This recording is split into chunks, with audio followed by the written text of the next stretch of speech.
All right, welcome back. Today we're going to talk about workflow. This is a problem I see a lot. Okay, so what I mean by workflow is the way that things are being done for any job that you have going on. Okay, it's very important that workflow is paid attention to. It really is.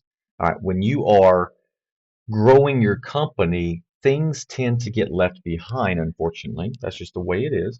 And a lot of times it has to do with your accounting, unfortunately. I see this on a daily basis to where the companies grow to multiple millions of dollars of net income or revenue, depending on the company and the industry. After a few years, they tend to neglect their accounting practices, unfortunately, and they think everything is good, kosher. And then when they actually get a professional bookkeeper or an accountant, I would not say CPA because there are a lot of not there's a lot of not very good CPAs because the CPAs a lot of times are. I'm not trying to knock on any CPA that's out there watching this video, but a lot of CPAs do kind of go after the money really quick, try to get as much done as they can so they can make more money. I've seen this quite a lot.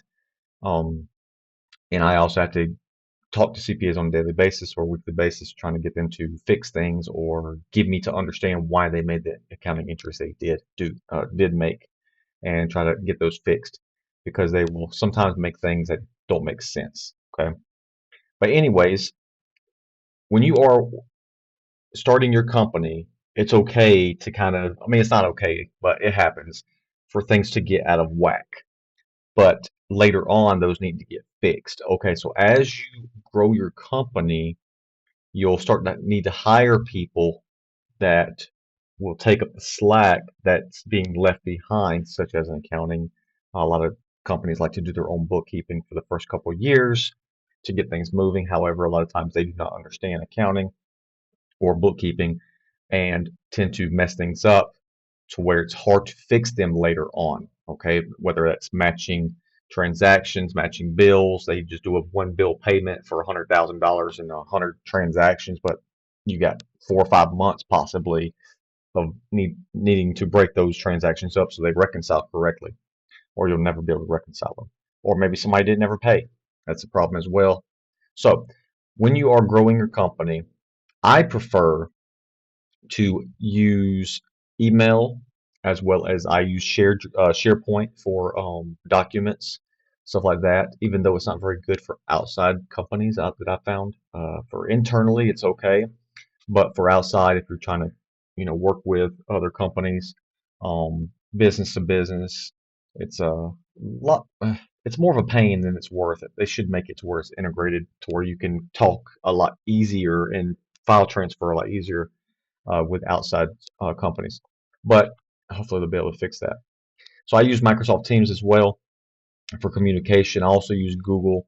I've learned that with a lot of companies, everybody has their own specific uh, workflow-ish, workflow kind of things they got going on, or different apps they use.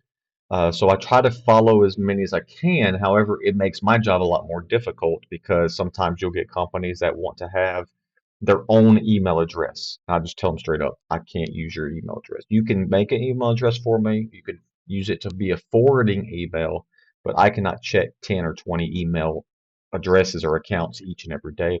It's just not possible for me. It's really not.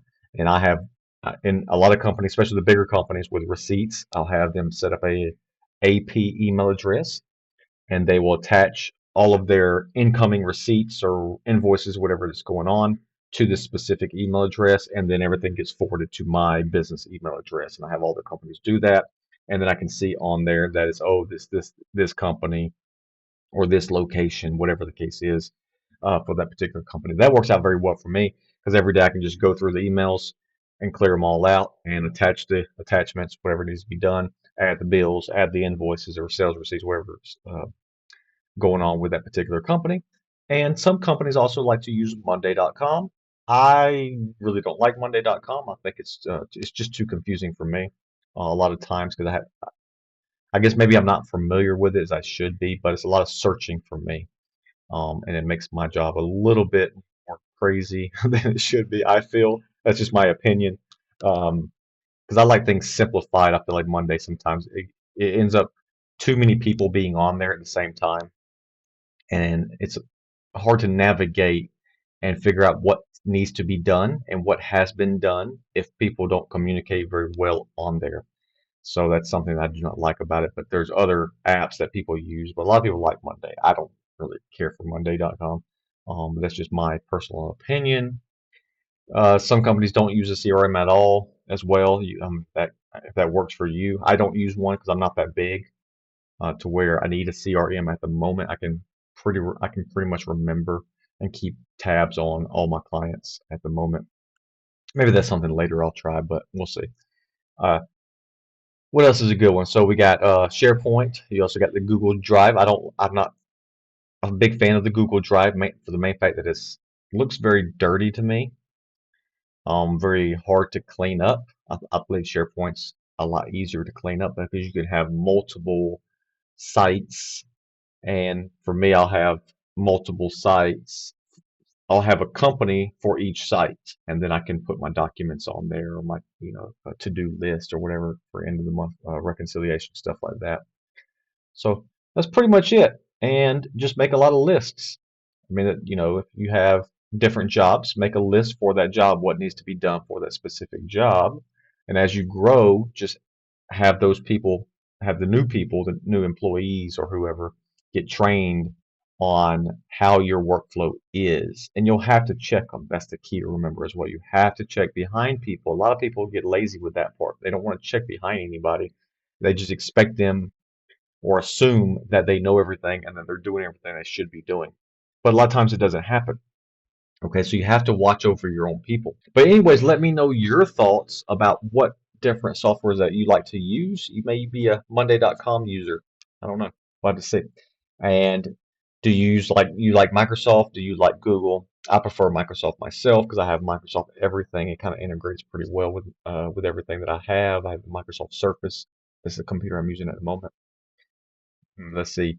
Do you use Linux? Maybe you could use Linux. I don't know. So, but let me know anyways in the chat down below. Also subscribe, comment down below as well, and share. And let me know what you think about this topic. Do you want me to do more videos about this? Because an accountant knows or a bookkeeper knows a lot more about companies than a lot of people don't realize. Okay, so it's good to ask an accountant like, hey, what is the workflow? Because if a bookkeeper or accountant has a good workflow, then they're going to do well in this type of position. Okay, so anyways, let me know your thoughts down below, and thank you all so much for watching, and I'll talk to you the next time. Bye bye.